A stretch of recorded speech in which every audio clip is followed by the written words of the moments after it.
August meeting chaos. Husband drags wife out of it. Now let me recreate my own for you.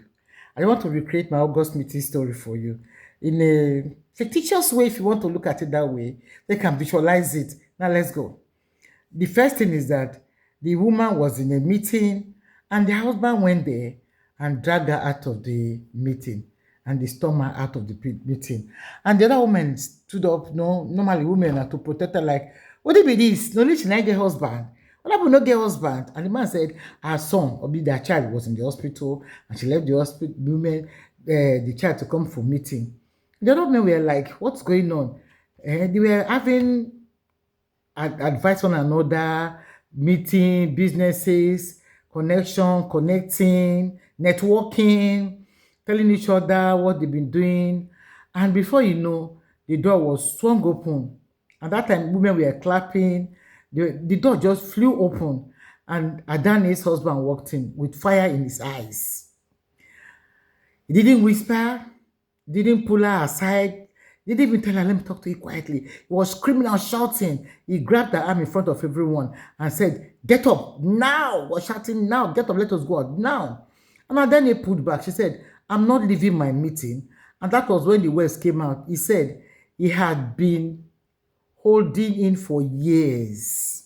He said in front of the woman, he had been holding it for years. And you think because you are making more money now, you can disrespect me? That's what the man told her.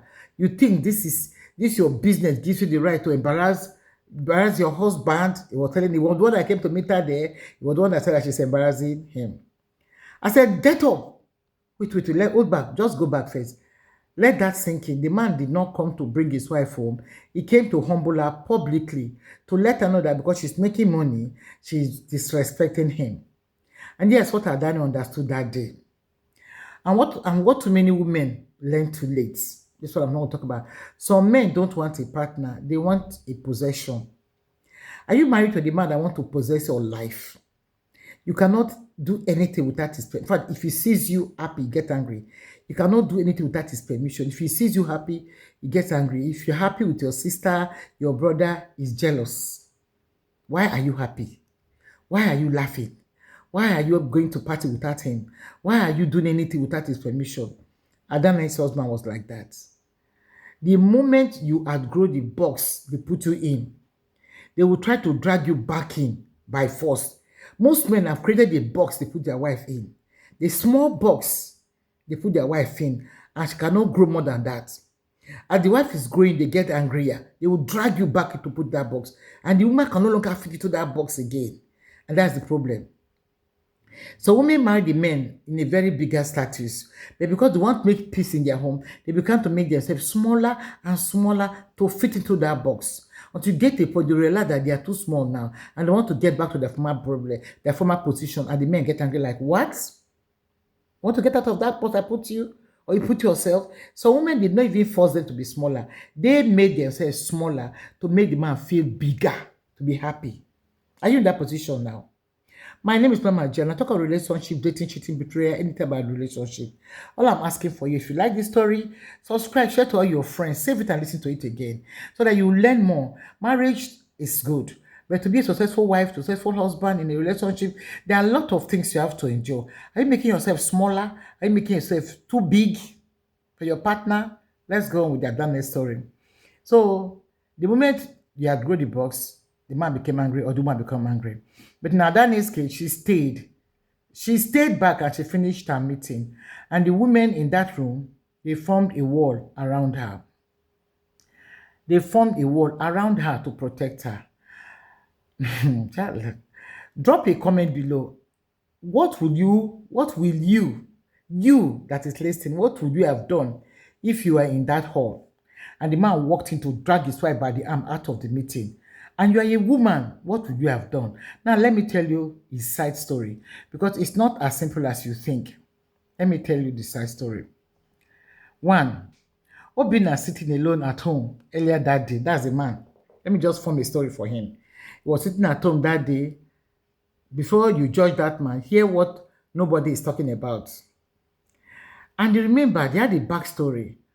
Obina married Adani 7 years ago. Back then, he was the provider, the big man. You know as it is now. He was the provider, the big man. She stayed home, she cooked, she respected him. Then 2 years ago, she started her business, event planning. At first, he was proud. That's my wife, he will tell his friends. But then the business grew and grew and grew. Suddenly, Adane was never home. The children saw the nanny more than their mother. Obina ate dinner alone every single night. He tried to talk to her. Babe, I miss you. The children miss you. She said, Obi, I'm building something. Be patient. He tried again. She said, you should be proud of me. He tried a third time. She didn't even look up from her phone. So he stopped trying. And that silence became anger. The resentment then turned to rage. Now imagine if you're in Obina's shoes. What would you have done?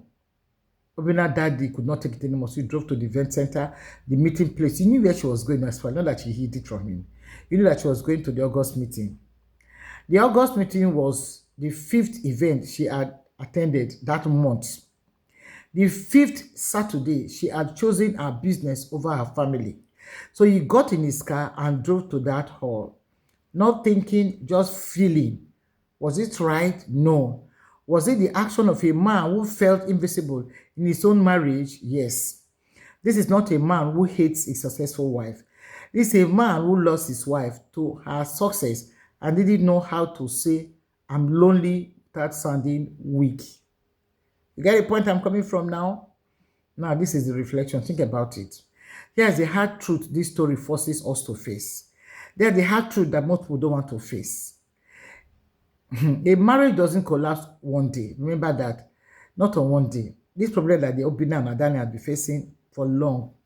It collapsed in 1,000 small moments nobody names.